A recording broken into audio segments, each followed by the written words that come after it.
ભક્તિ બલિયારી છે. પ્રભુના શાસનમાં આપણને સૌને સુંદર મજાનું એવું આસન મળી ગયું છે અને પ્રભુના શાસનમાં અનેકવિધ અનુષ્ઠાનો આરાધના શાસ્ત્રકાર પરમશ્રીએ બતાવ્યા છે. જ્યારથી ચાતુર્માસની શુભ શરૂઆત થઈ ત્યારથી આપણે આરાધના અનુષ્ઠાન કરતા કેટલા અનુષ્ઠાનો આરાધના થઈ અને વ્યાખ્યાન વાણી જીવવાણી બધાને સુંદર એવો લાભ મળ્યો. આજે આ નૂતન વર્ષ એટલે આ વર્ષની આવી શુભ શરૂઆત થઈ રહી છે. તો આજે અમે તમને બધાને એવા આશીર્વાદ આપીએ છીએ કે જે કહેવાય છે કે આ સેકન્ડ, મિનિટ, કલાક, અઠવાડિયો, મહિનો અને વર્ષ એ તમારું કેવું જાય? વર્ષ આ નવું વર્ષ સુંદર જાય અને તમે ખૂબ ખૂબ તમારી આજે તમે ખૂબ આરાધના કરો, શાસન પ્રભાવના કરો અને સાથે સાથે આ ધર્મમય તમારું જીવન બને. કારણ કે આપણને આ મહામૂલ્ય મનુષ્યનો ભાવ મળ્યો છે. આરાધના કરવા માટે આપણને આ સંયોગ પણ મળી ગયો છે. આ ત્રિવેણી સંગમ પણ આપણને પ્રાપ્ત થયો છે. ત્યારે આપણે જો આરાધના નહીં કરીએ તો હવે પછી ક્યારે કરીશું? આવો મહામૂલ્ય આપણને માનવ જન્મ મળ્યો છે. ફરી નહીં એસો જન્મ ફરી આવો ફરીને મનુષ્યનો ભાવ આપણને મળવાનો નથી.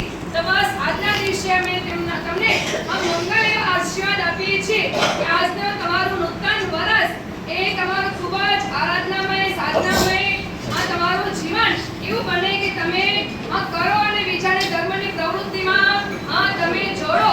હવે આ ચાતુર્માસના દિવસોમાં ખૂબ જ બધા ધર્મમય તમારું જીવન બન્યું છે. બસ હવે શું કરવાનું છે?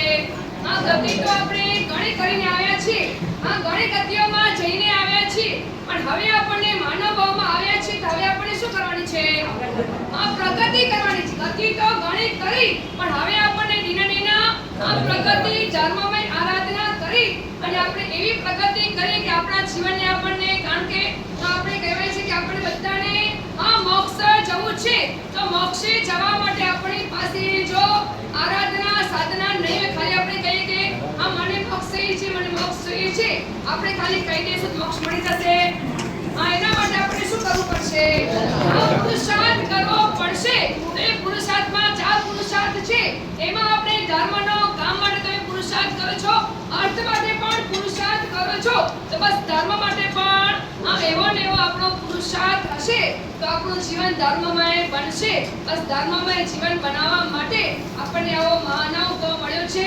બસ આરાધના સાધના કરી અને આપણા જીવનને આપણે સફળ કરી એ જ આજના દિવસે તમને મંગળ આશીર્વાદ.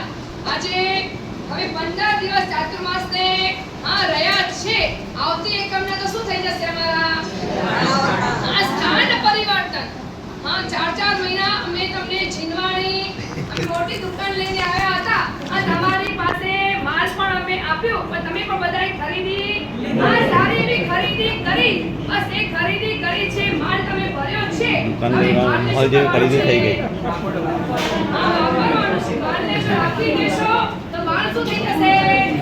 નબળી જશે. એ માલને તમારે વાપરવાનું છે.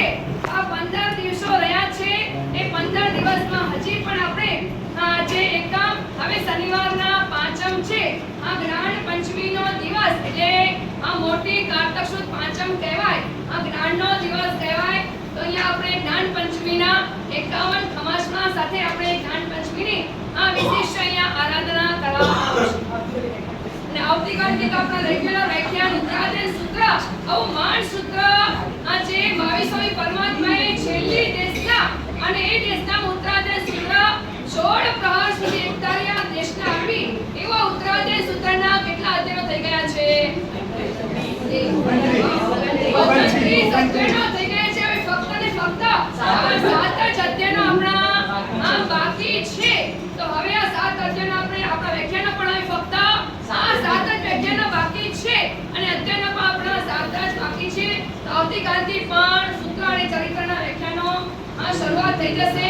પાંચમને આપણે જ્ઞાન પંચમીની આરાધના, એના પછી પણ આપણા વ્યાખ્યાનો રહેશે અને બરોબર કારતક સુદ 11, 12, 13, 14 અને પૂનમ આ છેલ્લે પંચાનિકા મહોત્સવ આપણા ચોમાસાની અનુમોદનાર્થે સાથે પૂછ્યા ગુરુદેવ એવા પુણ્યોદયસિંહજી મહારાજ મહારાજ સાહેબ જેમની 25મી પુણ્યતિથિ ચાલી રહી છે, તો એને અનુલક્ષીને આપણે પંચાનિકા મહોત્સવની અહીંયા શુભ શરૂઆત થશે.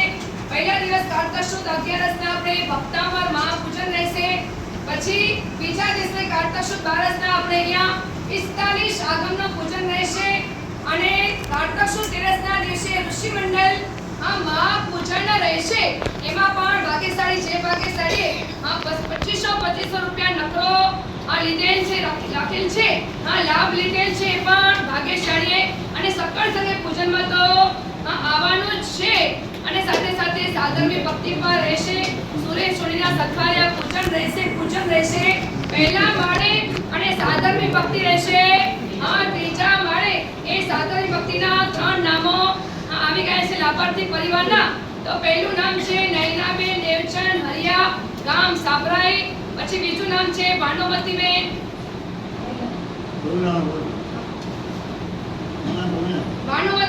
ઝવેરીલાલ ખેલા પુંજા, ગામ નાગલપુર.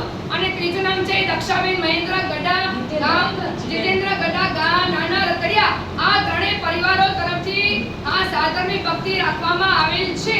એ સાધર્મી ભક્તિ ત્રીજા માળે પૂજન દરમિયાન રહેશે. એટલે પૂજન દરમિયાન પાસ આપવામાં આવશે, અને પાસ મેળવીને તમારે પૂજનમાં આવવાનું હશે. અને ત્યાં પૂજનમાં પછી જમવાનું પણ ત્યાં રહેશે. તો આ કારતક સુદ 13ના દિવસે આપણે ઋષિમંડળ મહાપૂજન, હમણાં તમે જે ઋષિમંડળ સ્તોત્ર સાંભળ્યું એનું આખું પૂજન થશે. એમાં બધા 24 તીર્થંકરો, એમના યક્ષયક્ષિણી, દિક્પાલને, નવગ્રહ, નવનિધાન વગેરે લેખે આ પૂજનો એમાં આવશે. ઓછામાં ઓછું 5 કલાકનું પૂજન છે. અને આ પૂજન ખૂબ જ જ વખત થાય, બહુ જલ્દી આ પૂજન, આ સીધા ચક્ર પૂજન હોય તો એ વારંવાર થઈ શકે. આ ઋષિમંડળ મહાપૂજન જૂજ ક્યારેક ને ક્યારેક થાય. અને આપણા શ્રી સંઘમાં અહીંયા પહેલી વખત થઈ રહ્યું છે. આ ઋષિમંડળ પૂજન પણ ખૂબ જ જાણવા જેવું, સાંભળવા જેવું છે. અને કારતક સુદ 14ના દિવસે કચ્છડો 12 માસ આખા કચ્છની આપણે ભાવ યાત્રા અહીંયા કરાવીશું. અને કારતક સુદ પૂનમના દિવસે ખમાસવાળા વ્યાખ્યાનો રહેશે. 108 ખમાસના સિદ્ધાચલના પટ્ટા સમક્ષ 108 ખમાસના અને વ્યાખ્યાન રહેશે. અને કારતક બાદ એકમના દિવસે સવારના 6:30 કલાકે અમારું સ્થાન પરિવર્તન અરુણાબેન શશિકાંત ગંગા, ગામ નાંગલપુર, હાલે બોરીવલી. પ્રીતિબેન હેમંત ગંગા પરિવારે આવો મહામૂલો સ્થાન પરિવર્તનનો લાભ લીધેલ છે. એમના ઘરે અમારું સ્થાન પરિવર્તન રહેશે. ત્યાં આપણે નૌકાશ્રીની પણ વ્યવસ્થા પરિવારે રાખેલ છે.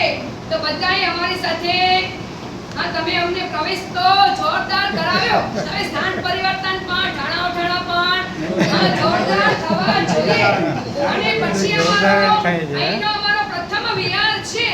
એ પ્રથમ વિહાર અમારે મુહૂર્ત પ્રમાણે 11 તારીખે આવ્યું છે. 11/11/2025 અમારું મુહૂર્ત આવ્યું છે. પ્રમાણે અમારે કાંદીવલી પહેલું મુહૂર્ત છે મારું તૈસર તરફનું જવાનું છે. અને પછી અમે કાંદીવલી જશું. એ પ્રમાણે અમારો વિહારો પણ રહેશે. અઠવાડિયું અહીંયા રહેશું. અને એમાં પણ જો હવે ચાતુર્માસમાં તો તમે ખૂબ જ આરાધના કરી. હવે ચાતુર્માસ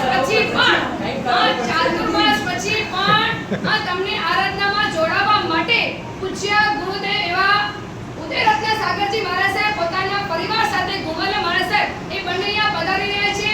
તારીખ 7 તારીખના અહીંયા પધારશે. અને 13 તારીખ સુધી એમની સ્થિરતા છે.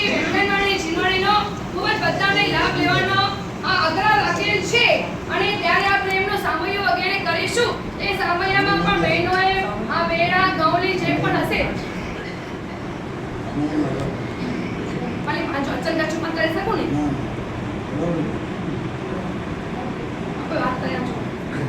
તો એ પ્રમાણે એ લોકો પધારશે. તો આપણને જીનવાણી એમના વ્યાખ્યાનો ગુણવલ મહારાજના વ્યાખ્યાનો તમે YouTube ઉપર પણ સાંભળતા હશો. એમના પ્રવચનો ખૂબ જ જોરદાર હોય છે. જે દેવરત્ન સાગર મહારાજના તમારે જ્યાં ચાતુર્માસ હતું ત્યારે એ દેવરત્ન સાગર મહારાજના જેવા વ્યાખ્યાનો પ્રવચનો હતા એવા ને એવા ગુણવલ સાગર મહારાજના પણ એવા જ પ્રવચનો છે. તો એ પ્રવચનો સાંભળવા માટે ખાસ બધાએ આવવાનું લક્ષ્ય રાખવાનું છે. આપણા બધો કાર્યક્રમ WhatsApp ઉપર અને તમને નીચે બોર્ડ ઉપર પણ લાગી જશે. તો બધા જ પ્રોગ્રામમાં હંમેશા સારી સંખ્યામાં આવજો.